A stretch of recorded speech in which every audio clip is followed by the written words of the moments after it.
150 টাকা 130 টাকা এটা এরকমের গুলো থাকে। এটা হচ্ছে যে সেই ট্রেটা। আপনি বলতে পারেন আমাকে যে এটা কেমনে, এটা তো একটা খুবই বেসিক একটা জিনিস, সব দিক দিয়ে আপনার বালিটা দিতে পারতেছেন, গাছের গোড়ার কাছে দিতে পারতেছেন। আমরা আলি বলি কিন্তু এটা আসলে সকালে কয়েকটা ইজি পিজি অনেক নেসেসারি আর শর্টকাট ফর্ম যেগুলো হচ্ছে যে গার্ডেন টুল হবে ইম্পর্টেন্ট অনেক আমাদের দরকার পড়ে, আর প্রত্যেক গার্ডেনারের একটা করে থাকা উচিত।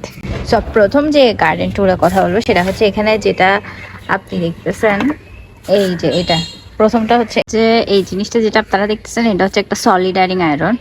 এই সলিডারিং আয়রনটা দিয়ে আপনারা যে কোনো কিছুতে ফোটা করতে পারবেন। স্পেশালি অনেক সময় দেখা যায় যে আমরা ডিওয়াইয়ের জন্য প্লাস্টিকের বোতলের মধ্যে গাছ রোপণ করি, ওইটাতে নিচে ড্রেনেজ সিস্টেমের জন্য ছিদ্র থাকে না, তখন আপনারা এটার দাম কত জানেন? এটার 150 টাকা 130 টাকা এটা এরকমের প্রাইস হবে। আমি দারাজ থেকে নিয়েছিলাম 135 টাকা দিয়ে, মোস্ট প্রবাবলি এটা নিছি।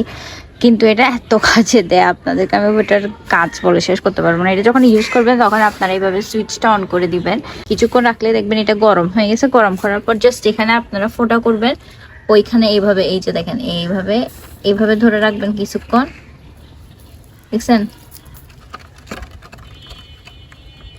এই যে দেখেন ফোটা হয়ে গেছে, দেখছেন? একদম ইজি বিজি, আপনাদের ফোটা করতে কোনো রকমের কষ্ট হবে না। আমি এটা দিয়ে দেখেন এখানেও ফোটা করছি, দেন হচ্ছে এই কাপগুলোতেও করছি, এই কাপগুলোতেও ফোটা করছি, এই যে দেখেন, দেখছেন?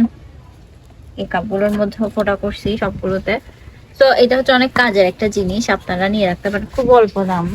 130 টাকা দিয়ে এত ভালো একটা জিনিস পাইলে আপনারা চাইলে আপনাদের বাসায় সবগুলা বোতল যা আছে সবগুলোকে ইউটিলাইজ করতে পারবেন, সবগুলোকে গাছের টব হিসেবে ইউজ করতে পারবেন। এই যে দেখেন আমি এখানে সবগুলো কিন্তু প্লাস্টিক ইউজ করছি, ইভেন এই শক্ত প্লাস্টিক গুলোর মধ্যেও ছিদ্র করা যায়, তো ওইটাতে টেনশনের কিছু নাই। আর হচ্ছে যে এখানে দেখেন এগুলো সব প্লাস্টিকের বোতল যেগুলো আছে এগুলোকে কেটে কেটে আমি নিচে ছিদ্র করে দেন রোপণ করছি, সেম এখানেও দেখছেন সেম। তো এই জিনিসটা আসলে অনেক কাজের জিনিস। হচ্ছে যে এটা না, আসলে এটা হচ্ছে যে একটা সিডলিং ট্রি যেটাকে বলা হয়, মানে হচ্ছে বীজ রোপণ করার জন্য যে ট্রেগুলো থাকে, এটা হচ্ছে যে সেই ট্রেটা। সো এখন এই ট্রেটা আসলে যদি আপনাদের কাছে না থাকে ওই ক্ষেত্রে কি করবেন আমি সেটাই বলতেছি। এখন এগুলো তো সবার কাছে থাকে না, সো আমি এখন আপনাদেরকে দেখাই যে এটার বদলে আপনারা কি করতে পারেন। সেটা হচ্ছে যে এই যে দেখেন এটা এটা ধরেন আপনার কাছে নাই, আমি এবারে অনেকগুলো টমেটো সিডসও করছিলাম এইটাতে। এটা কি জানেন?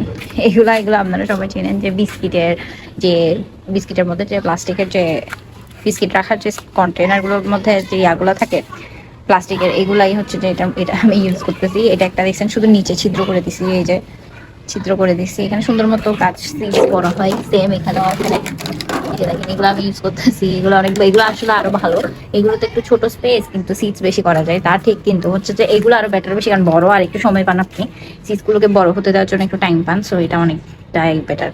এখন এটা কি জিনিস আপনারা বলতে পারেন? এটা হচ্ছে যে আমরা ওয়ান টাইম গ্লাস থাকে না, ওই ওয়ান টাইম গ্লাস কিন্তু বেস্ট, মানে বেস্ট আপনার সিডলিং গ্রো করার জন্য, মানে অনেক ভালো আপনারা বীজ বড় করার জন্য এগুলো কাজে লাগাতে পারেন। এই যে দেখেন আমি বীজ রোপণ করছি, এগুলোকে আসলে মনে হয় সফেদা বলে, বাট আমরা বলি যে আলিপুট। অনেকে হাসে এইসব কথা শুনলে যে মানে এটাকে আলিপুট কেমনে বলে, বাট এটা খুবই মিষ্টি ছিল, আমরা আলিপুট বলি কিন্তু এটা আসলে সফেদা। তো আমরা সাফেদা না সফেদা বলে এক্স্যাক্টলি এই জন্য। তো এটাই রোপণ করছি, এখান থেকে দেখেন সিডস বের হচ্ছে ছোট ছোট। তো এটা হচ্ছে যে আরেকটা গাছগুলো আমি এখন আরো কয়েকটা নিছি, এগুলো সেদিন ওয়ান টাইম গ্লাস যেগুলো থাকে দোকানে যায় আপনারা বললে, এগুলো কিন্তু আপনারা অনেকবার ইউজ করতে পারবেন, কিন্তু আমরা খাওয়ার ক্ষেত্রে একবার ইউজ করি। আপনারা চাইলে কিন্তু গাছটা অনায়াসে রোপণ করতে পারবেন, খুবই হ্যান্ডি জিনিস, আর বড় করতে পারবেন অনেক সময় ধরে, হ্যাসেল নাই যে তাড়াতাড়ি ট্রান্সফার করতে হবে এমন কিছু।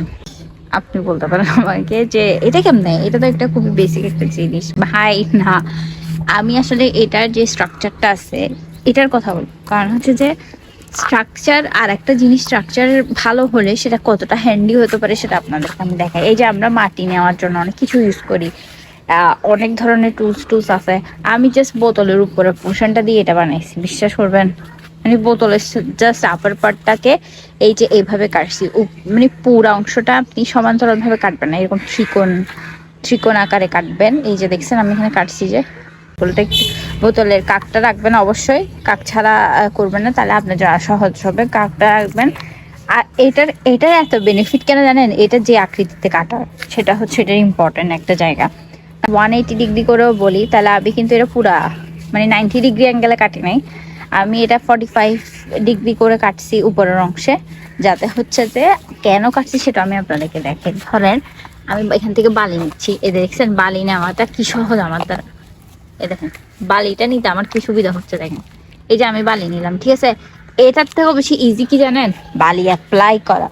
এই যে দেখেন গাছের অনেক সময় চারপাশে আমরা বালি কেমন দিব, আমরা চিন্তা করি যে এটা আসলে প্রবলেমেটিক হয়ে যাবে, বাট এইটার ক্ষেত্রে এই যে দেখেন সুবিধাটা দেখেন, এদিক দিয়ে দিতে পারতেছি, এদিক দিয়ে দিতে পারতেছি, এদিক দিয়ে দিতে পারতেছি, এদিক দিয়ে দিতে পারতেছি, মানে সবভাবে এভাবে ঘুরাই।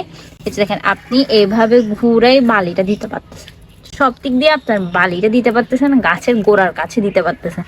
এই জন্যই হচ্ছে এটা এত বেশি হ্যান্ডি লাগে আমার কাছে, মানে এটা খুবই ভালো লাগে। এমনি নর্মাল টুল দিয়ে দেওয়ার থেকে এটা আমার বেশি বেটার লাগে। টুলস তো ঠিক আছে, টুলসের কথা আমি বুঝলাম, সব মানলাম, কিন্তু আমি আপনাদেরকে একটা কথা বলি, আমরা তো জানি যে বৃষ্টি সবসময় পড়বে না বর্ষাকাল ছাড়া, তো বৃষ্টি যেহেতু সবসময় পড়বে না, তো এখন আমার কথা হচ্ছে আমার থেকে বৃষ্টির পানি যেটা আছে, এই যে এখানে এখানে যেখানে যেটা দেখতেছেন, এটা কি জানেন, এটা হচ্ছে বৃষ্টির পানি।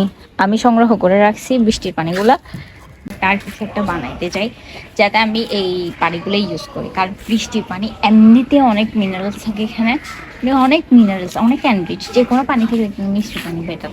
মানে আপনি এটা চাইলে আনফিল্টার্ড পানি, যেটা আপনি ফিল্টার ছাড়াও খেতে পারবেন, কোনো প্রবলেম হবে না, মানে এত এত ভালো আর ফ্রুটফুল শরীরের জন্য।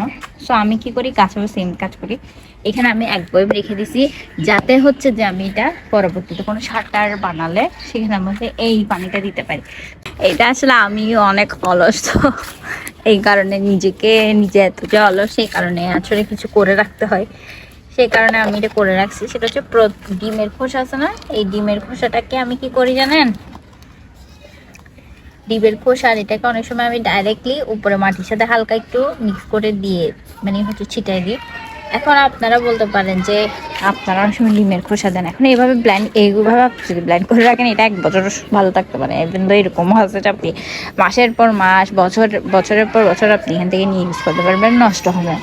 যেহেতু এগুলা সলিউবল, এত বেশি তাড়াতাড়ি সলিউবল না হয় না, সেই জন্য আপনি পানি থেকে দূরে রাখবেন, শুকনো জায়গায় রাখবেন, আরামসে এগুলো বছর খানিক ধরে আপনারা ইউজ করতেই থাকতে পারেন। এখন আপনার গার্ডেন টুলের কথা বলছি, তখন মাস্ট বি একটা ইম্পর্টেন্ট জিনিস হচ্ছে এই জিনিসটা, এটা হচ্ছে যে আমাদের স্প্রে।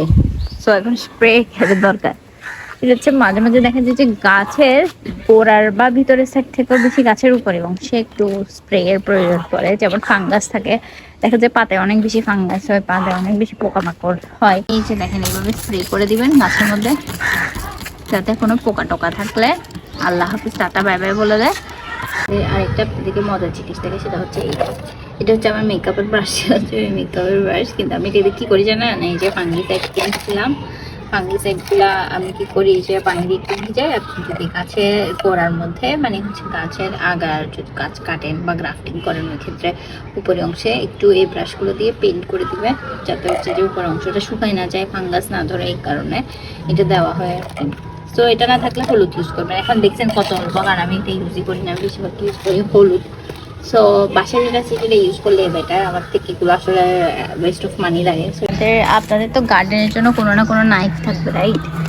আমি বুঝছেন একটা, এটা হচ্ছে যে এই নাইফটা হচ্ছে যে জং ধরে গেছিল, তো এটা আমার চাচি ফেলে দিছে, মানে হচ্ছে যে যেহেতু জং ধরে গেছে, এটা আমার চাচি ফেলে দিছিল। বাট এটা আমি দেখলাম গার্ডেনিংয়ের জন্য অনেক ভালো। কেন আমি আপনাকে সেটাও বলছি, সেটা হচ্ছে এটা একটু যদি প্রশস্ত থাকে না একটা, তো প্রথমে দেখা যায় যে এখানের মধ্যে যে আমার অনেক সময় দেখা যায় এখানে মাটি যেগুলো থাকে এগুলো অনেক বেশি, দেখছেন এই যে মাটির দলাটা ছিল, এটা আমি এভাবে গুঁড়ি করতে নিতে পারি। তো আমি কি করি দেখেন, এই যে এখানের মধ্যে মাঝে মাঝে দেখা যায় যে একটু বড় বড় মাটি বা হচ্ছে গোবরের যে একটা এরকম দলা হয়ে থাকে এত বড়, ওগুলাকে আমি কি করি এভাবে আগে এইটা দিয়ে এভাবে করে গুঁড়ি করে নিই। গুঁড়ি করার পর সবচেয়ে ভালো জিনিস কি জানেন, এটা দিয়ে আমি মাটিগুলো তুলে ফেলি। এটা তখন আর লাগে না, এটা যেহেতু গাছের উপরে অংশে দেওয়ার জন্য লাগে, বা টবে ঢালার জন্য আমি এটাই ইউজ করে ফেলি। সো এটা দিয়ে আমি এভাবে করে নিই, এভাবে নেওয়ার পর এভাবে ঢেলে দিই গাছে। তো এটা আমার জন্য অনেক হ্যান্ডি লাগে, আমার থেকে এই নাইফটা অনেক কাজে, প্লাস ধারও আছে, আপনি যে কোনো কিছু টুসটাস কেটে ফেলতে পারবেন। তো ওই ক্ষেত্রে আমি বলতেছি কি, এই যে দেখেন এটা ধার আছে একদম, এই যে এটা অনেক ধার, বুঝছেন?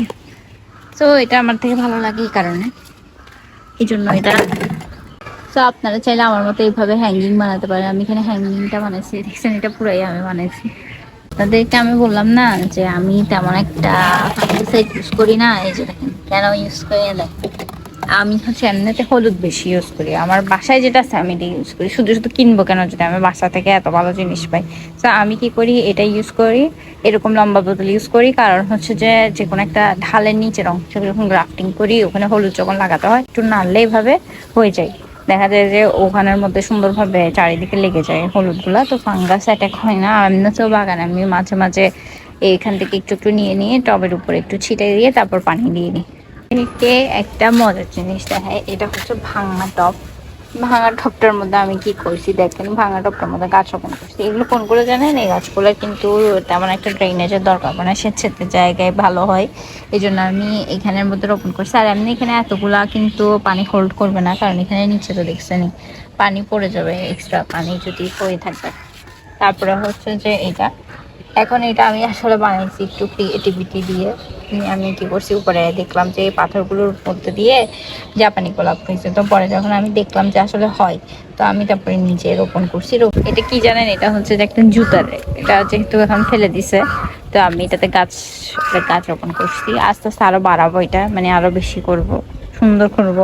আপনারা ভিডিওতে কমেন্ট করবেন কোনো কিছু জানার থাকলে, আর আমাকে বেশি বেশি মোটিভেট করবেন, লাইক শেয়ার সাবস্ক্রাইব দিয়ে পাশে থাকবেন। ধন্যবাদ, থ্যাংক ইউ সো মাচ এতক্ষণ পর্যন্ত বোরিং ভিডিওটা দেখার জন্য।